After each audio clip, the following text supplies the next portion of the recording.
పరిశుద్ధ గ్రంథంలో నుండి దేవుని యొక్క వాక్యాన్ని జ్ఞాపకం చేసుకున్నాం. హెబ్రీయులకు రాసినటువంటి పత్రిక బుక్ ఆఫ్ హీబ్రూస్, హెబ్రీయులకు రాసినటువంటి పత్రిక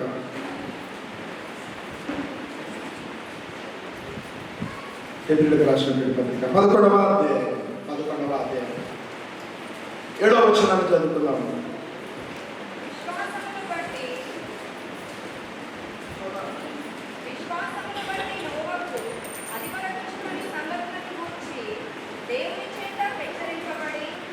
దేవుని చేత హెచ్చరింపబడి భయభక్తులు గలవాడై తన ఇంటి వారి రక్షణ కొరకు ఒక ఓడను సిద్ధం చేసెను. అందువలన అతడు లోకము, ఈ పదం గుర్తుపెట్టుకోండి, లోకము మీద నేరస్థాపన చేసి విశ్వాసమును బట్టి కలుగు, ఈ పదం ఒకసారి అందరూ, వారసుడాయను. అయ్యా ఏమాయను బ్రదర్స్, ఏమాయను? వారసుడాయను. దునియా అంతటికి వారసుడు ఎవరో తెలుసా? నోవాహు. దేని బట్టి వారసుడయ్యాడంటే విశ్వాసమును బట్టి కలుగు నీతికి. దేనికి? నీతికి. నీతికి 12:30కి మన ఆరాధన ముగించబోతున్నాం. మనకు గట్టిగా 17 నిమిషాలే ఉన్నాయి. ఈ 17 నిమిషాలు ప్రార్థనాపూర్వకంగా వాక్యాన్ని వినాల్సిందిగా మనవి చేస్తున్నాను. నేను ఈరోజు ఒక వ్యక్తి మీకు పరిచయం చేయబోతున్నాను. పరిచయము అంటే ఇది వరకు మీకు తెలవంది అని కాదు, కానీ రాయబడినటువంటి మర్మము, తన గురించి బైబిల్ ఎందుకు ఇంత శ్రేష్టమైన పదాలు వాడింది అనే దాని గురించి మాట్లాడబోతున్నాను. ఈ హెబ్రీ గ్రంథకర్త 11వ అధ్యాయంలో 36 మంది జాబితాను రిలీజ్ చేశాడు. రీసెంట్గా పిఎం మోడీ గారు మంత్రుల యొక్క పనులను బట్టి వారి యొక్క గ్రేడ్ రిలీజ్ చేశాడు. అంటే ఎవరు బెటర్ పర్ఫార్మెన్స్ ఇచ్చుకుంటూ వచ్చారు అనేసి. బైబిల్లో ఉన్నటువంటి 66 పుస్తకాలలో ఎవరు బెటరు, ఎవరు మంచి ఆధ్యాత్మికమైన జీవితాన్ని జీవించారు అనేది ఒక 36 మంది పేర్లు రిలీజ్ చేశాడు గ్రంథకర్త. అందులో ఈరోజు ఒక వ్యక్తిని నేను ధ్యానం చేయబోతున్నాను. ఆయన పేరు నెమ్మది. ఒకసారి పదం పలకండి, నెమ్మది. అయ్యే నెమ్మది అనే పదాన్ని కోపంగా పలకండి, ట్రై చేయండి. నెమ్మది అనగలుగుతారా? ట్రై చేయండి. నెమ్మది అనే పదాన్ని గట్టిగా పలకడం మీతో అవుతుంది. అసలు ఆ పదాన్ని ఎట్లా పలుకుతే దాని మీనింగ్ వస్తుంది అంటే నెమ్మది. చలో ఒకసారి ట్రై చేయండి దాన్ని పలకడానికి. అయ్యండి నెమ్మది. ఒక మనిషి పేరుకు అర్థమే. వాక్యంలోనికి రండి ఎవరైనా. ఆదికాండం 5వ అధ్యాయం 29వ వచనం, భూమిని యెహోవా శపించినందువలన. అయ్యా ఎక్కడ శాపము వచ్చింది?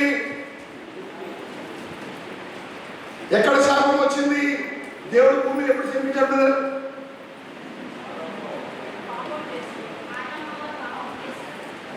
సిస్టర్స్ ఎప్పుడు శపించబడ్డారు? మనం కాదులేండి, బైబిల్లో. ఆదాము సారు, హవ్వ మేడం. దేవుని లెక్క ప్రకారం దేవుని నోట శాపం రాదు. ఈ పదం గుర్తుపెట్టుకోండి. శాపం ఇంగ్లీష్ ఏమంటారు? క్రష్. మొత్తానికి అది గుర్తుపెట్టుకోండి. దేవుని నోట వచనాలే వస్తాయి, శాపవచనాలు రావు. అటువంటి ఆయన ఎందుకో అదేమన్నారు చూడు, మామూలుగా కోపపడడండి ఆయన.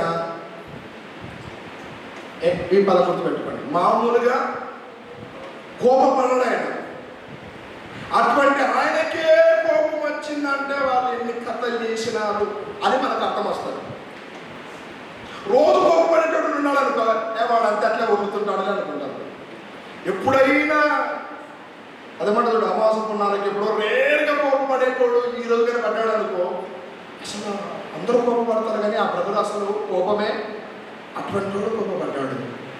ఏదో ఖచ్చితంగా వాళ్ళది అక్కడ ఏదో తప్పు ఉంటేనే అంత రియాక్ట్ అయి ఉంటారు. యెహోవా శపించినందు వలన కలిగిన చౌతలి మన చేతుల కష్టము విషయంలోను, మన పని విషయంలోను ఇతడు మనకు నెమ్మది కలగజేయుననుకొని పదం గుర్తుపెట్టుకోండి. ఆదికాండము book of Genesis 5th chapter versus 29, 29వ వచనంలో అవుతున్నాను. మన శాపమును బట్టి మనకి ఏమొచ్చిందంట, మన చేతుల కష్టము విషయంలో మనం ఏం చేయబడ్డామంట.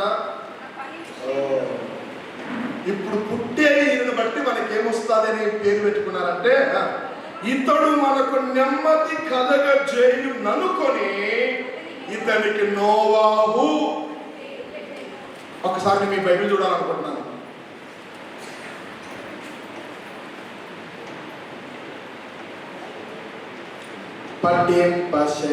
రాసారి మలబాడు బైబిల్ శ్రేష్ఠ గ్రంథము బైబిల్ అనుదినము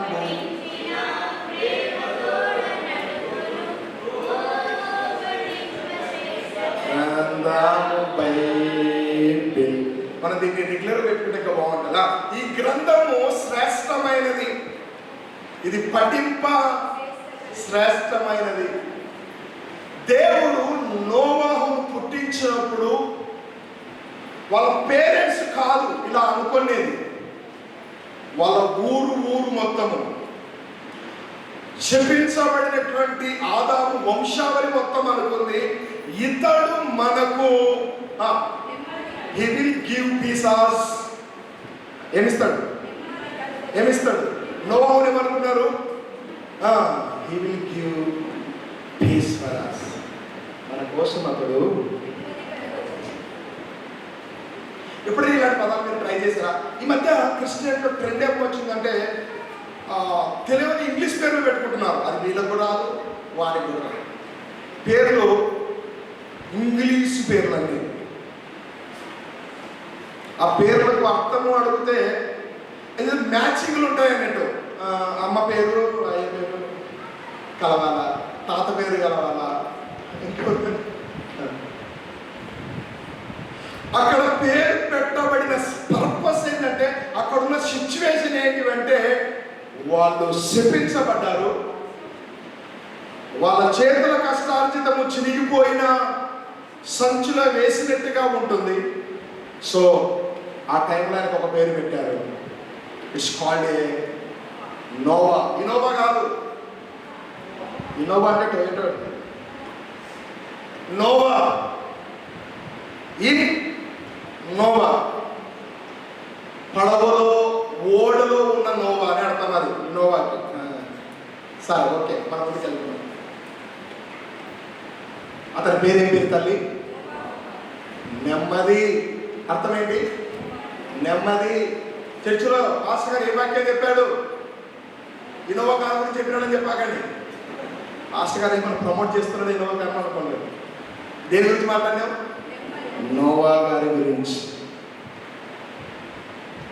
నోవా గురించి బైబిల్లో 48 సార్లు రాయబడింది ఆయన గురించి. ఎన్నిసార్లు? 48 times. 48 సార్లు రాయబడింది. ఆ పేరుకి అర్థము నెమ్మది. ఏం పుడతాడని, ఏం చేస్తాడని ఆ పేరు పెట్టారంటే నెమ్మదిస్తాడు సార్ అనేసి పేరు పెట్టారు. Very nice. అయితే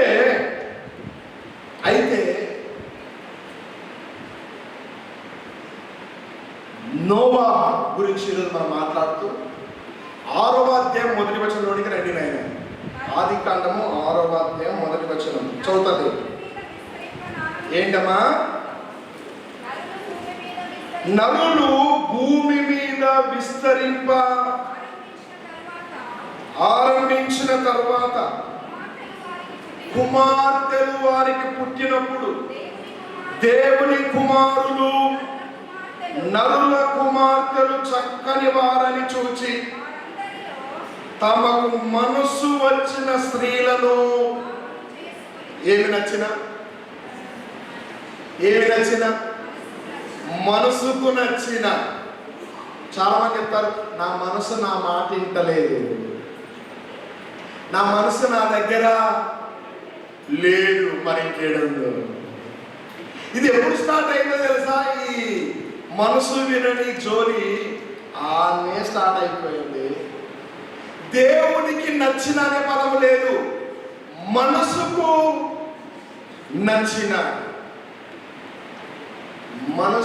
నచ్చిన స్త్రీలను వివాహము చేసుకొనిరి.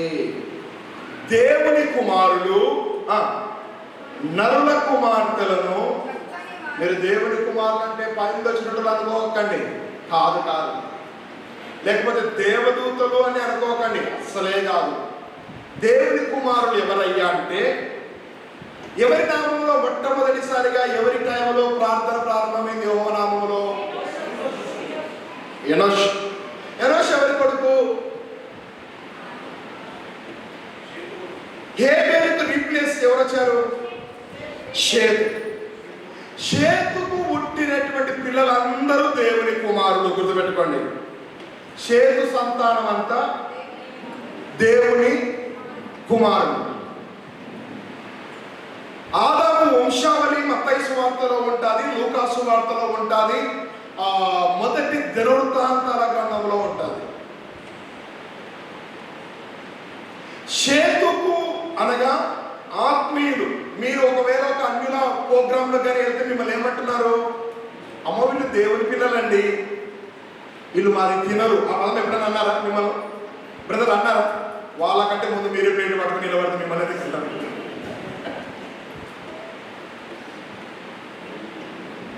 బయట మనల్ని ఏమంటారో తెలుసా? వీళ్ళు దేవుని పిల్లలు. మీరు పదం మిమ్మల్ని ఎవరైనా అనగా విన్నారా? ఓ అంటే మీరు దాన్ని అనకుండా మీరే క్యూలో ముందు నిలబడ్డారనుకోండి, మనం ఇంకేం చేయలేదు. దేవుని కుమారుడు షేతు కుమారుడు. నరుల కుమార్తెలు ఎవరయ్యా అంటే, ఒక ఆయన శపించబడ్డాడు. ఆయనకు గుర్తుగా ఒక గంట కట్టేసినారు. మన కుక్కలకు పిల్లులకు గంటలు కడతాం కదా. ఎవరైనా కయ్యను సిస్టర్లు కొంచెం అయ్యా పోయే దగ్గర ఉన్నారు పర్వాగానికి అంత ఎంతో బ్రదర్స్ ఏం చెప్తలేరా? కయ్యనుకు గుర్తుగా ఏం పెట్టినారు? గంట పెట్టినారు. అది కూడా 4వ అధ్యాయంలో మనము 7వ వచనం కింద నుంచి చదివితే కయ్యను చెప్తాడు, నా దోష శిక్ష నేను భరించలేనిది.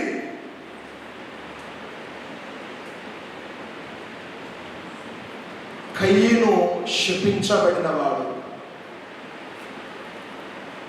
కొద్దిమంది పేర్లు చాలా రేర్గా శపించబడిన పేర్లు ఉన్నాయి. ఈ పేర్లు ఏవైతే వచ్చాయో వాళ్ళు నరకం కన్ఫర్మ్ బ్రదర్. ఏం కన్ఫర్మ్? నరకం కన్ఫర్మ్. వాళ్ళ పేర్లు ఒకసారి గుర్తు చేస్తారు. యూదా పత్రిక ప్రకటనకు ముందు ఉంటుంది చూడండి. ఆ పేర్లు ఏవైతే వచ్చాయో వాళ్ళు నరకానికి కన్ఫర్మ్ అని అర్థం. ఇప్పుడు కానీ బైబిల్ రాస్తే మన పేరు కూడా రాస్తుండొచ్చు, వీళ్ళు కన్ఫర్మ్ అని. ఉండేది ఒక అధ్యాయం, మొదటి అధ్యాయం. ఎక్కడ ఉన్నారు మీరు? 6వ వచనం నుంచి నేను ముందుకెళ్తున్నాను. లెక్క ప్రకారము నరకము ఎవరికయ్యా అంటే, అయ్యా మనకందరికి నరకం తెలుసా?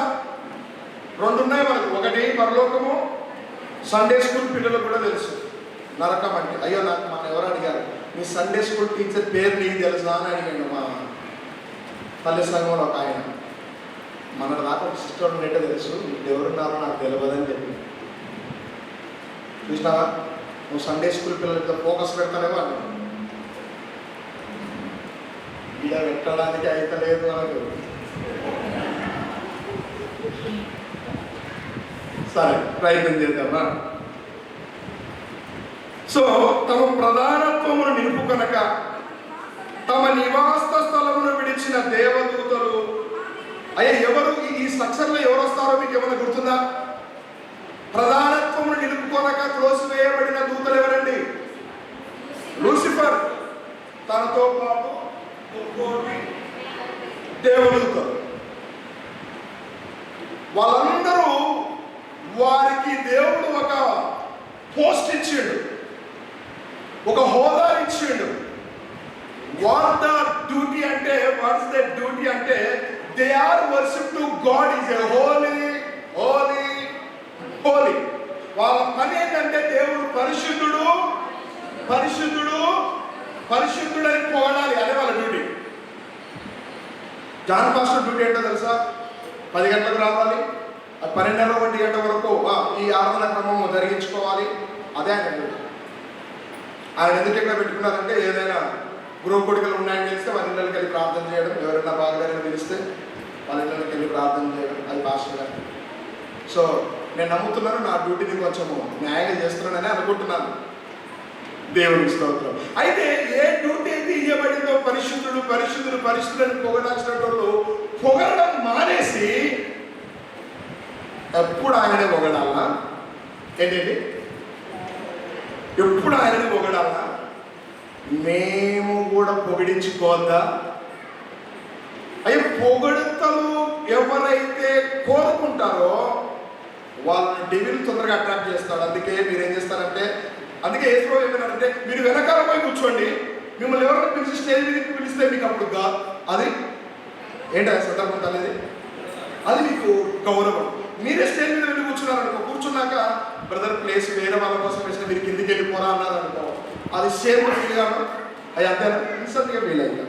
అందుకే యేసు ఏం చెప్పాడంటే, మీరు ఎప్పుడూ వీటిని కోరుకోకండి. ఒకవేళ పిలిచి మీకు ఆపర్చునిటీ ఇచ్చారనుకోండి, యూ ఫీల్ గ్రేట్ దట్, దాన్ని మీరు గొప్పగా ఫీల్. ఆమేన్. ఈరోజు ఆయన కుమారులము ఆయన కుమార్తెలమని మనం కోరుకోలేదు. ఎవరు కోరుకున్నారు మనలో? నీవే నన్ను కోరుకున్నావు. నా టైం అయిపోతుంది, కోరుకున్నాడు సార్, ముందుకెళ్తున్నాను. నోవహు, అయ్యా, దేవదూతలు అంటే షేతు కుమారులు, నరుల కుమార్తెలు అంటే కయ్యూను కుమార్తెలు. చీకటికి వెలుగుకు ఏం పొత్తు? విశ్వాసికి అవిశ్వాసికి ఏం పొత్తు? వెలుగుకు చీకటికి ఏం పొందిక? మొత్తానికి చేసుకున్నారు. చేసుకున్న తర్వాత ఏం జరిగిందంటే, దేవుడు వారితో రాయబడినటువంటి ఎవరెవరు పోతున్నారో వాళ్ళ పేరు చదువుదా. యూదాపత్రిక 1వ అధ్యాయంలో 7వ వచనం, ఆ ప్రకారంగానే సొదొమ గొమొర్రాలోని వారి చుట్టుపక్కల ఉన్న పట్టణాలను వీరి వలె వ్యభిచారం చేయొచ్చు. 6, 7, 8 వచనాలలో దేవదూతలు, తర్వాత సొదొమ గొమొర్రా. ఆల్రెడీ వాళ్ళు ఏం చేయబడ్డారయ్యా? కాల్చివేయబడ్డారు, బతికుండగానే శపించబడ్డారు. ఆ తర్వాత దాన్ని నిలుపుకోకపోయినటువంటి పేర్లు చెప్తున్నాను. 11వ వచనం, అయ్యో వారికి శ్రమ. కనబోతుందమ్మా, కయ్యూను, అయ్యో వారికి శ్రమ. కయ్యూను నడిచిన మార్గాన్ని నడిచింది. అయ్యా, కయ్యూనుకు నరకం కన్ఫామ్, గుర్తుపెట్టుకోండి. కయ్యూనుకు మీరు ఎట్లా చెప్తారు జాన్ పాస్టర్ గారు? కన్ఫామ్ అని ఆల్రెడీ లిఖించబడింది.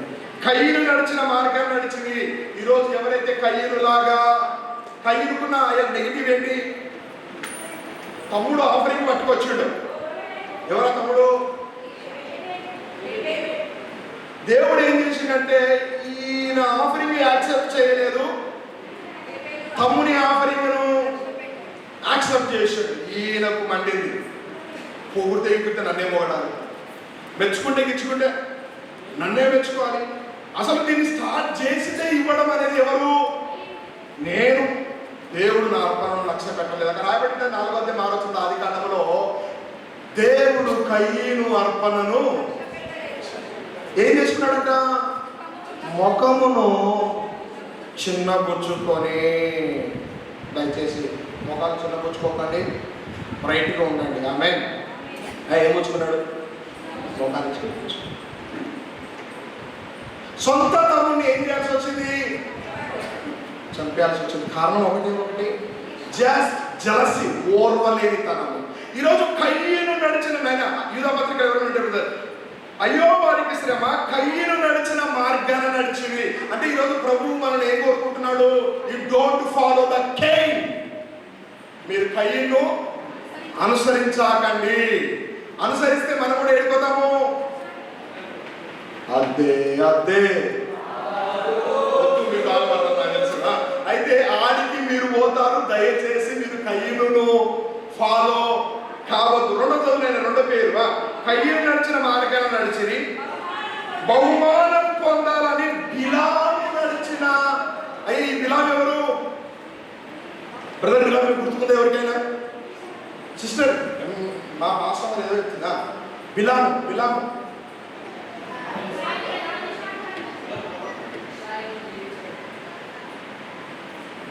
అంటే ఒకటి గుర్తుకు రావాలి, గార్ది గుర్తుకు రావాలి. బిలాముతో మాట్లాడడం మానేసేసి గార్దికి దేవుడు నోరిచ్చిండు. గార్ది అంటుంది క్యావా బిలాం సార్ కైపు మారేండి హిందీ తరిగి రావాలతో అనుకోకండి. నన్ను ఎందుకు నువ్వు కొడుతున్నావు? 3 సార్లు కొట్టిందంటే గాడిదను. నేనే పాపం చేసినానని గాడిద అంటే నేను డ్రైవింగ్ చేస్తుంటే నేను రైట్ ఇండికేటర్ వేసుకుని రైట్ గుర్తుంటే నువ్వు లెఫ్ట్ పోతున్నావు అనేసి అన్నాడు. ఎదురుగా దేవదూత నిలబడింది. నేను ఎక్కడికి వెళ్ళలేను. అయ్యా ఈరోజు ఒక మాట చెప్పండి. దేవుడు మనుషులు అడ్డుపడితే నువ్వు దునియాలో ఏదైనా బతకవచ్చు, కానీ దేవుడే నీకు అడ్డుపడ్డాడు అనుకోండి, నువ్వు ఎక్కడ బతకలేవు. మనుషులకు అగనిస్ట్గా మేబీ ఉంటే ఉండొచ్చు, నాకు సంబంధం లేదు. దేవుడికి మాత్రం ఏ కుటుంబము ఏ మనిషి అగనిస్ట్ ఎప్పటికీ కావద్దు. కయ్యను అనేటువంటి ఒక్కడు అగనిస్ట్ అయినందుకు ఏమైందంటే ఆయన భార్య, ఆయన కొడుకులు, ఆయన కూతురు, వాళ్ళ బర్రెలు, వాళ్ళ గొర్రెలు అన్నిటినీ కాల్చేస్తారు. చేసింది గలత ఒక్కడే, ఎవరు? ఆకారం. ఒక్కడు పొరపాటు చేస్తే ఫ్యామిలీ సఫర్ అయింది. దయచేసి ఎవరు దేవుని శాపాన్ని కొని తెచ్చుకోవద్దు. మనమందరం పరలోకానికి వెళ్ళేటోళ్ళము. ఆమేన్. నేనైతే నమ్ముతున్నాను మీరందరూ వచ్చేసారు. అక్కడికి వెళ్ళాం. ఎక్కడికి? ఏదో పాట పడతాం కదా, ప్రియా యేసురాజు.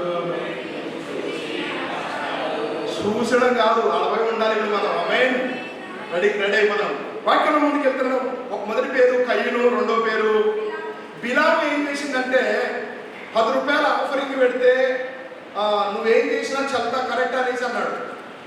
ఎంత పెడతా? బిలాము లాంటి పాస్టర్లు ఉన్నారు ఈ కాలంలో. దేవుడు పోయి ఇశ్రాయేలు ప్రజలను శపించమని చెప్పడం ప్రభు చిత్తం కాదని దేవుడు మాట్లాడాడు.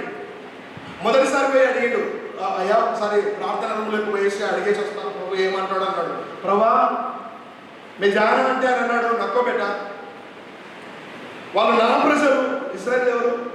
నువ్వు వారిని దీవించాలే కానీ ఆశీర్వదించాలే కానీ శపించు. బయటకు వచ్చి చెప్పాడు, బ్రదర్ ఇఫ్ డోంట్ మైండ్, దేవుడు వద్దని చెప్తున్నాడు. Because of they are a children of God, నేను రాలేను. సో ఆ మాట అనేసరికి దే వెంట్ బ్యాక్. మళ్ళీ వచ్చారు. ఈసారి కొంచెం వజన్ పెంచుకొని వచ్చినారు. మేబీ ఇంతకుముందు 10,000 కట్ట ఉండొచ్చు, ఇప్పుడు దాన్ని 1,00,000 రూపాయలు కట్టలాగా తీసుకొని వచ్చినారు. ఆవో పెరిగింది ఆఫరింగ్. వచ్చేసాయి. మళ్ళీ సేమ్ చర్చి లేకపోయిండు, ప్రార్థన రూమ్ లేకపోయిండు. సార్ నేను జానా అంటే దేవుడు అన్నాడు, నక్కబెట్ట వాళ్ళు నా ప్రజలను వాళ్ళని శపించకూడదు. మళ్ళీ బయటకు వచ్చాడు. ఇఫ్ డోంట్ మైండ్ బ్రదర్, దేవుడు వద్దంటున్నాడు, నేను రాలేను. ఓ ఎక్సలెంట్. మనకి ఇప్పటిదాకా ఎట్లుంటుందంటే సారు దేవుని మాట కాదని ఏం చేయడం అన్నట్టే ఉంటుంది. మూడోసారి ఒకసారి ప్రభు చిత్తం లేదన్నాక ఎన్నిసార్లు అడిగినా ఏంటండి? ఒక్కసారి చిత్తం లేదంటే ఇంకా లేదే. నేను ఉపవాసం ఉండి చిత్తం మార్పించుకుంటానంటే అవి జరగవు. వద్దంటే అవునంటే అవును, కాదంటే కాదు. వద్దని చెప్పి 2 సార్లు పోతే, 3వ సారి కూడా పోతే ఏడైతే అట్లేడు. పోరా నువ్వు పోతే నీకే తెలుస్తుంది. నువ్వు ఇప్పుడు దేవుడు బిలాముతో మాట్లాడడం మానేసేసాడు. ఎవరితో మాట్లాడుతున్నాడు?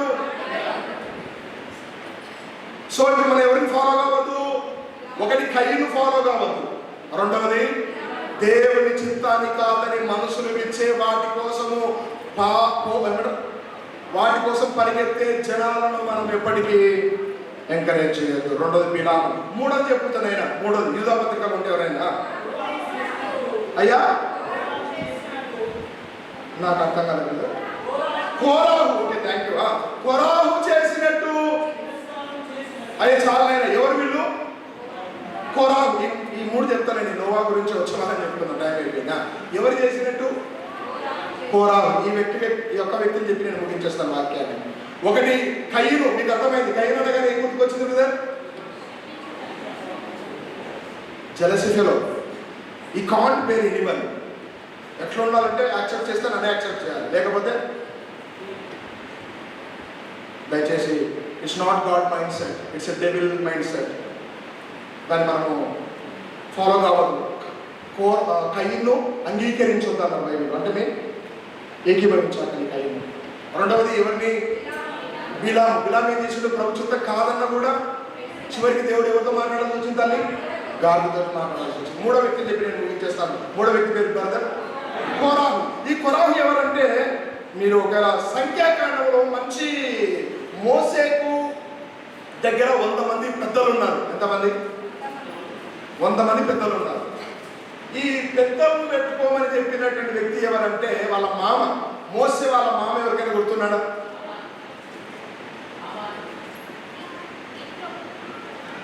మోసే మామ లాభా కాదు, ఇత్రో చిత్రం పర్వాలేదు పోతారు. లాభాలు ఎవరి మామ కదా? యాకో. Thank you brother. ఈ కోరాహు సరే సందర్భం చెప్తాను. మోసే వాళ్ళ మామ జనాల క్యూలు లైన్ నిలబడ్డారు, వేల సంఖ్య నిలబడ్డారు. 6 లక్షల కాల్బాలు న్యాయం కోసం నిలబడ్డారు.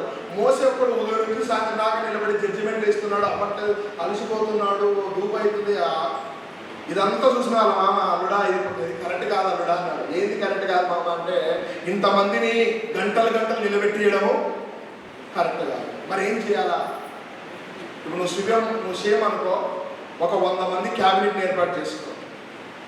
వాళ్ళు ఏం చేస్తారంటే ప్రాంతాల వారిగా ఎవరి ప్రాబ్లమ్స్ వాళ్ళే సెటిల్ చేస్తారు. వాళ్ళతో కాని ప్రాబ్లం ఏదైనా ఉంటే ఫైనల్గా నీ దగ్గరికి. ఇప్పుడు మనకు లోకల్లో కోర్టులు ఉంటాయండి. లాస్ట్లో ఎక్కడ ఇది కాకపోతే ఏడికెళ్తాము? సుప్రీమో. అది మనకు ఫైనల్ జడ్జిమెంట్ ఈ లోకంలో, దేవుడి కాదు. ఈ లోకంలో సుప్రీంకోర్టు ఇది అనేది. సో ఈ 100 మందిని ఏర్పాటు చేసుకుంటే ఆ 100 మందిలో ఒకడు కోరాహు. దేంట్లో? జడ్జిమెంట్ ఇవ్వడానికి. మోసే 100 మందిని ఏర్పాటు చేసుకుంటే 100 మందిలో ఒక ఆయన కోరాహు. చాలా మంచోడు, మంచి ప్రార్థనా పరుడు. మంచోడు కాబట్టే కదండి పెద్దల లెక్కలోకి వచ్చాడు. అయ్యి అవునా కదా? ప్రార్థనా పరులు అయితేనే దేవుడు వాళ్ళకి బాధ్యతలు ఇస్తాడు. ఈరోజు అందుకే దేవుడు అభిషేకించి బాధ్యతలు ఇచ్చిన పెద్దలు మనము వారిని గౌరవించాలి. ఆమె హల్లెలూయా. ఆ పోస్ట్ అక్కడ పర్సన్ కాదు, ఆ పోస్ట్ ఇంపార్టెంట్. ఈరోజు పాస్టర్ అనే పోస్ట్, ఇక్కడ జాన్ పాస్టర్ ఎవరున్నా ఆ పోస్ట్ మనం ఏం చేయాలంటే గౌరవించాలి. అది దేవుని బట్టి మనము దాన్ని గౌరవించాలి. దేవుని వందనాలు. ఆమె. అయితే ఈ కోరాహు ఏం చేశాడు అయ్యా అంటే, కొంచెము మెల్లమెల్లగా ఎదుగుతున్నాడు, బిల్డ్ అవుతున్నాడు. ఆయన కింద 275 మందిని సపోర్టర్స్ వచ్చినారు. ఎంతమంది? 275 మంది సపోర్టర్స్ వచ్చారు. వచ్చేవారు మాట్లాడతాను దీని గురించి. ప్రభు చిత్తం అయితే ఆరంభం జరుగుతుంది, గుర్తుపెట్టుకోండి. 275 మంది సపోర్టర్స్ వచ్చారు. ఆ 275 సపోర్టర్స్ చూసుకొని ఈయన మోసే మీదకి ఉల్టపోయాడు. ఎవరి మీదకి? ఈరోజు నువ్వు రావడానికి కారణం ఎవరు? అయ్యా ఎవరు? మోసే ఒక్కడు చేయలేడని లెక్క ప్రకారము సంఘంలో అకార్డింగ్ టు బైబిల్ ఆ సంఘ పరిపాలన అనేది మాస్టర్ గారిది. పాస్టర్ గారు చూసుకోలేరు కాబట్టి బైబిల్లో 3 పెద్దలు దేవుడు ఇచ్చాడు. పాలించే పెద్ద, పరిచర్య చేసే పెద్ద, ఇంకొక పెద్ద ఉంటారు, గుర్తు చేస్తాను నేను. పాలించే పెద్ద, పరిచర్య చేసే పెద్ద, బోధించే పెద్ద పాస్టర్ గారు. పాలించే పెద్ద ప్రెసిడెంట్ గారు, వాళ్ళ టీము ఎవరైతే ఉంటారో వాళ్ళందరూ. పరిచర్య చేసే పెద్ద ఉంటారు. కొంతమంది పరిచారకులు ఉంటారు. వాళ్ళు ఏం చేస్తారంటే పాస్టర్ గారితో పాటు హౌస్ విజిటింగ్ చేస్తారు, బల్లలో హెల్ప్ చేస్తారు, కార్యక్రమాలలో హెల్ప్ చేస్తారు. ఎవరైనా సంఘస్థులు 2 వారాల నుంచి రాకపోతే ఇళ్ళకి వెళ్ళి పలకరించి ఏమైందమ్మా రావట్లేదు అనేసి వాళ్ళు ఇది వాళ్ళ బాధ్యతలు. ఇవి బయటకు చెప్పిన ఇన్స్ట్రక్షన్. అయితే ఈ కొరాహు ఏం చేశాడు అంటే ఉల్టా చేసి ఎవరికి? మోసేకు ఉల్టా చేసి ఒక కొత్త జనాలను తనకు ఫేవర్గా ఏర్పాటు చేసుకొని దేవుడికి వ్యతిరేకంగా తయారయ్యాడు. అయితే కొరాహు తనతో ఉన్న 275 మంది, 275 మందికి భార్యలు పిల్లలు ఉంటారు కదా, వాళ్ళు మొత్తం 3000 మంది ఉల్టా చేస్తే దేవుడు చెప్పిన భూమికి, అయ్యా దేవుని యొక్క ఆయుధాలు 5 ఉన్నాయి. ఏంటంటివి? నింగి, నేల, నిప్పు, నీరు, గాలి. ఇవి దేవుని ఆయుధాలు. ఇవి దేవుడికి ఫేవర్గా పనిచేస్తాయి. దేవుడు భూమికి చెప్పిండు, హలో భూమి, are you there? Yes ready, ఎక్ బార్ ఓపెన్ కరోనా అన్నాడు. ఏంది? మౌత్. నోరు ఒకసారి తెరవమన్నది, ఒకసారి ఎప్పుడు మూసుకొని ఉండే మన కింద ఉన్న భూమి ఎప్పుడు ఇట్లా ఇదిగా ఉంటుంది. ఒక్కసారి జస్ట్ అలా ఓపెన్ చేసింది. ఓపెన్ చేస్తే 3000 మంది జస్ట్ అక్కడ నమ్మలేసింది లోపల. ఎంతమంది వెళ్ళిపోయినారు? ఒక 5 పదం చెప్తాను. కొరాహు కుమారులు చావలేదు. ఒకసారి ఆ వచనం చదివి ముగించేది తల్లి, ఎవరికైనా దొరుకుతుంది. ముగించేద్దాం, మా టైం అయిపోయింది. కొరాహు సంఖ్యాకాండంలో ఎవరైనా ఉన్నారు? కొరాహు కుమారులు రాసిన కీర్తనలు మనకు చాలా ఉన్నాయి.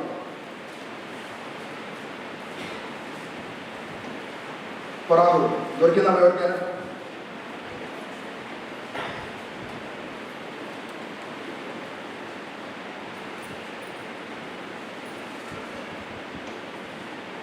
దొరకలేదా?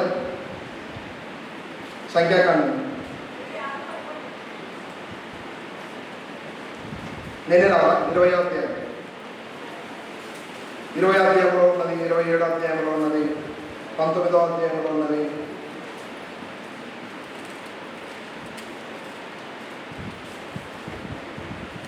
కొరాహు అనేటువంటి వ్యక్తి ఏం చేశాడంటే,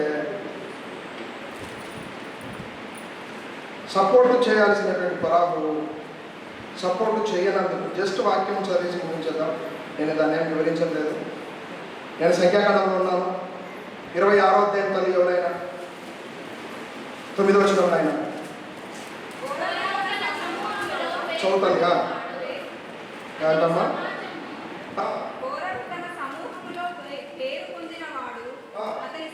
ఆ సమూహం వారు వృద్ధి నొందినప్పుడు కొరాహు 250 మందిని కటాక్షించినను నోరు తెరిచి కొరాహును మింగి వేసినందులను. 26వ అధ్యాయం 11వ వచనం బ్రదర్, 11వ వచనం. అయితే కొరాహు కుమారులు ఆమేన్ ఆమేన్ ఎవరు చనిపోయారు? కొరాహు 200 చిన్న మంది జనాలు, వాళ్ళ ఫ్యామిలీస్ అందరూ చనిపోయినారు, కానీ ఎవరు రావలేదు. కొరాహు కుమారులు రాసిన కీర్తనలు ఎవరిని? 42వ కీర్తన, 41వ కీర్తన, దాదాపు 12 కీర్తనలు ఉంటాయి. అందులో కీర్తనలో ఒకటి, దుప్పి నీటి వాగుల కొరకు ఆశపడినట్లు దేవా నీ కొరకు దేవుని మందిరానికి నేను ఎప్పుడు వెళ్ళలేదను, ఆయన సన్నిధిలో నేను ఎప్పుడు. ఈ కొరాహు కుమారులు రాసింది. అంటే తండ్రి మంచోడు కాదు, కానీ ఎవరు మంచోళ్ళు ఉన్నారు? ఈరోజు నేను చెప్తాను, ఎవరి లెక్క రేపొద్దున దేవునికి వాళ్ళే చెప్పాలి. మా నాయన చేసింది కదా, నేను చేస్తే నా లెక్క నేను చెప్పుకోవాలి. లేదా నా భార్య చేసింది కదా అనేసి ఆమెలో నేను ఫాలో అవుతే నా లెక్క నేనే చెప్పాలి. సో ఈరోజు ఎవరి కోసం ఎవరు చేయకండి, ఎవరి లెక్క వారే చెప్పుకోవాలి. కొరాహు చేశాడని కొరాహు కుమారులు చేయలేదు. కొరాహు చనిపోయింది కానీ కొరాహు కుమారులు చావలేదు. 3 విషయాలు చెప్పాను, నేను ముగించేస్తున్నాను. ఒకటి కయ్యిలాగా ఉండదు. రెండవది బిలాములాగా ఉండొద్దు. మూడవది కొరాహులాగా ఉండొద్దు. మరి ఎవరిలాగా ఉండాలి? యేసులాగా ఉండాలి. తలలోంచండి, కళ్ళ మూసుకొని ప్రార్థన చేసుకుందాం. లేచి నిలబడదాం. చివరి ప్రార్థన ఈరోజు. ఒకవేళ కయ్యిను లాంటి గుణాలు మనలో ఏదైనా ఉంటే సరి చేసుకుందాం. బిలాము లాంటి గుణాలు మనలో ఏవైనా ఉంటే సరి చేసుకుందాం. వాక్యము మనల్ని హెచ్చరించినప్పుడు, దేవుని వాక్యము 2 అంచుల గల ఖడ్గము, అది ప్రతి మూలుగులను ప్రతి ఎముకలను చీలింపజేసుకుంటూ వెళ్ళి ప్రభువు ఏ విషయంలోనైనా ఈరోజు నీతో మాట్లాడాలనిపిస్తే ప్రియ సహోదరి సహోదరుడా, అయ్యా అమ్మ, ఒక్క మాట దేవుడితో చెప్పండి, ప్రభా నీకు వేరుగా ఉంటే నేనేం చేయలేను, నీకు వ్యతిరేకంగా నిలబడి నేనేం చేయలేను. ఈరోజు నీ చేత వాడబడే పనిముట్టుగా నన్ను నిలబెట్టుకో. నేను నా కుటుంబము సంఘములో ఒక గొప్ప పరిచర్య చేయాలి. నేను నా కుటుంబము నీ సన్నిధిలో మంచి సాక్షులుగా నిలబడాలి. ప్రార్థన. ప్రభువా మీకు వందనాలు. విన్న వాక్యాన్ని మీరు కట్టి ఫలింపచేయండి. వాక్యానుసారమైన మనస్సు మా హృదయాలను మీరు కలగ చేయమని కూడిచినటువంటి నాయన సంఘమంతటిని బట్టి, మా ఎగ్జిక్యూటివ్ కమిటీని బట్టి, వారి కుటుంబాలను బట్టి ప్రార్థిస్తున్నాను. మీరు మాకు ఇచ్చినటువంటి నాయన సంఘ బిడ్డలను బట్టి ప్రార్థన చేస్తున్నాను. మా సంఘములు అనారోగ్యంలో వారిని మీరు ముట్టండి. చిన్న బిడ్డలు మొదలుకొని పెద్దల వరకు మీరు దీవించండి. ఇద్దరు సాక్ష్యం చెప్పినటువంటిదిగా ఆయన చిన్న నరసింహుల గారి కొరకు నేను ప్రార్థన చేస్తున్నాను. ఆ కుమారుడిని మీరు దర్శించండి, తన కుటుంబాన్ని మీరు లేవనెత్తండి, ఆదరించండి, బలపరచండి. సాక్ష్యం చెప్పిన జోయలు బట్టి మీకు వందనాలు. ఆ కుమారుని జీవితంలో మీరు చేసిన మేలుల కొరకు వందనాలు, ఇక ముందు చేయబోతున్న కార్యాల కొరకు వందనాలు. ఈరోజునైనా ఈ పరిచయం మీరు ఆశీర్వదించి, ఈ సంఘాన్ని మీరు దీవించండి. మీకే మహిమ ఘనత ప్రభావం తెలియజేసుకోవచ్చు. యేసు నామములో ఈ మనవులు అడిగి వేడుకొనుచున్నాము తండ్రి. ఆమె మన తండ్రి యొక్క ప్రేమ, కుమారుని యొక్క కృప, పరిశుద్ధాత్మ దేవుని యొక్క సన్నిధి, త్రియేక దేవుని యొక్క సహవాసం కూడిన మనకు మన కుటుంబాలకు దేవుని ఆత్మ సదాకాలం తోడైంది నడిపించును గాక. ఆమె ఆమె ఆశీర్వాదం